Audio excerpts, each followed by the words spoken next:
बिस्मिल्लाहिर्रहमानिर्रहीम। मैं press conference के हवाले नाल एक गल करांगा। साडे इलैक्शन बाहर बूरेवाला दा होया, उस दे विच राणा साहब ने बड़ी अच्छी गल कीती कि अज जुमे दे विच आ जान ते उस दा कसम न्याय दे उत्ते फैसला कर दिता जाए। इस नालों अच्छी गल ते मैं कहना है ही नहीं। इलैक्शन दा फैसला तो वेखो ना उन्हां दी कोर्ट च चला गया कि जो उन्हां ते जे इल्जाम उन्हां ते है ते आ जाए मस्जिद च, बोर्ड आ जाए या जेडे दो चार लोग उन्हां दे है ने आ जान, इहदा फैसला कर दिता जाए। दूसरा जिहड़ा पंजाब बार दा साडे इलैक्शन भी शुरू होया है, इंशाअल्लाह ताला असी प्रोफैशनल जिहड़े लायर्स ग्रुप है असी अपना कैंडीडेट इंशाअल्लाह ताला पंजाब बार दे विच दवांगे।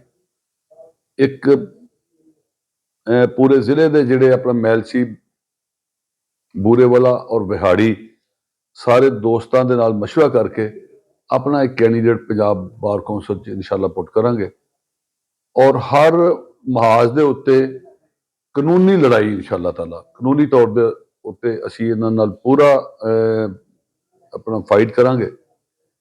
बाकी जिहड़ा ग्रुप एक दो चार पांच लोग जो एक प्लान कीती बैठे ने कि इस बूरेवाला दे उत्ते कब्जा कर लईए या हर अदारे नूं अपने अपने नां करवा लईए, मैं उन्हां दोस्तां नूं कह लो अपना गुजारिश करना कि तुसी मेहरबानी करो इन्ना इम्तिहान ना लवो साडे बूरेवाला दी अवाम दा।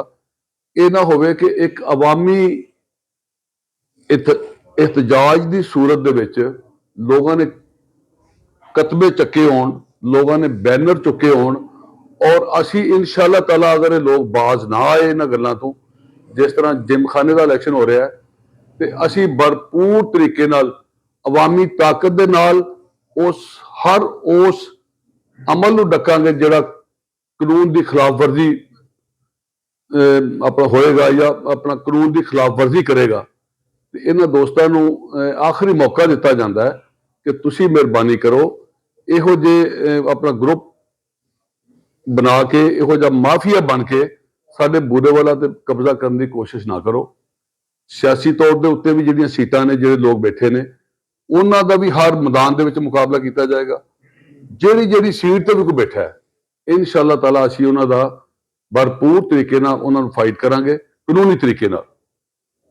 ते ओह सानूं ना इस गल ते मजबूर करन कि असी एहतजाज दी काल दईए और प्रोफैशनल लायर्स ग्रुप जिहड़ा है उस नूं लीड करे।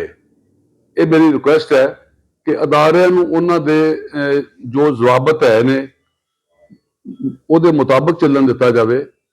इस इलैक्शन के हवाले नाल ते राणा साहब ने गल फाइनल कर दी कि लोग जिहड़ा बोर्ड है या दोस्त ने मस्जिद में आ जान, बह के असी छड्डिया पंजाब बार कौंसल नूं, असी छड्डिया पाकिस्तान बार कौंसल नूं, तुहानूं पता उत्थे की होएगा। इत्थे आके बह के कसम या कसम ले लैन या कसम दे देन।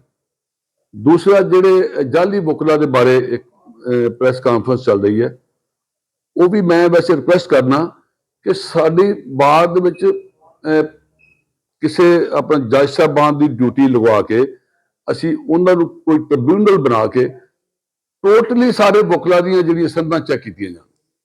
जिहड़े अपने जाली वकला ने वो आउट हो जाणगे, जिहड़े कह लो सही वकील ने वो इत्थे रह जाणगे। ये भी रिक्वेस्ट है मेरी। बल्कि असी एक पिटीशन कर रहे हैं हाई कोर्ट दे विच उस ट्रिब्यूनल दे विच, ते ओहदा भी इंशाअल्लाह ताला असी रिक्वेस्ट करांगे कि सारी जिहड़ियां ने डिग्रियां चेक कीतियां जाण। बहुत शुक्रिया, बहुत मेहरबानी। कि चीमा साहब ने सिर्फ प्रेस कॉन्फ्रेंस में थोड़ा जिहा इजाफा करांगा कि नैक्सट अगर किसी बोर्ड का हिस्सा होने तो नमाज जिहड़ी है उत्थे मौके ते पढ़ लिया कर। नमाज पढ़ने वास्ते नमाज तो इनकार ही नहीं, अल्लाह ताला का हुक्म है, बेसिक चीज़ है, इस्लाम के बुनियादी शामिल है, पढ़नी चाहिए है, हर शख्स को पढ़नी चाहिए है। लेकिन उत्थे मौके ते पढ़ लेंदे तो बेहतर सी। मस्जिद जाके पढ़ने नारिया होया मामला। तो मैं हुण भी यही कहांगा कि आज उस मस्जिद जिथे चीमा साहब नमाज पढ़न चले गए आ जाने उस पिछे चीमा साहब के पिछे आ कह दें भी भाई जी तुसीं इत्थे नमाज पढ़न आए सी, पिछों साडे कोलों गलती हो गई, असीं माफ़ी मंगदे, ईमानदारी की गल माफ़ कर देंगे, बिल्कुल माफ़ कर देंगे। ਜਾਂ ਤਸਲੀਮ ਕਰ ਲੈਣ ਜਾਂ ਸਫਾਈ ਦੇ ਦੇਣ।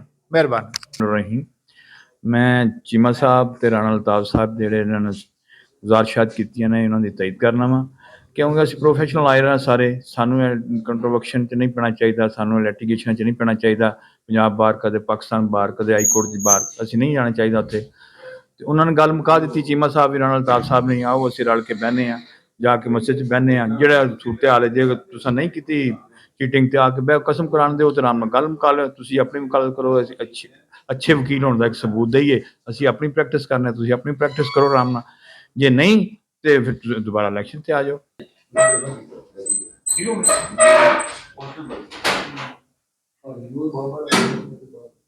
ਮੌਜੂਦਾ ਇਲੈਕਸ਼ਨ ਦੇ ਹਵਾਲੇ ਨਾਲ ਅੱਜ ਕੱਲ੍ਹ ਪ੍ਰੈਸ ਕਾਨਫਰੰਸਾਂ ਆਮ ਹੋ ਰਹੀਆਂ ਨੇ। ਬਹਰਹਾਲ ਇਹ ਸਾਨੂੰ ਵਕੀਲਾਂ ਨੂੰ ਜ਼ੇਬ ਨਹੀਂ ਦਿੰਦਾ ਵੀ ਅਸੀਂ ਆਪਣੇ ਮਾਮਲਾ ਪ੍ਰੈਸ ਕਾਨਫਰੰਸਾਂ ਦੇ ਜ਼ਰੀਏ ਫੈਲਾਈਏ ਨਾ।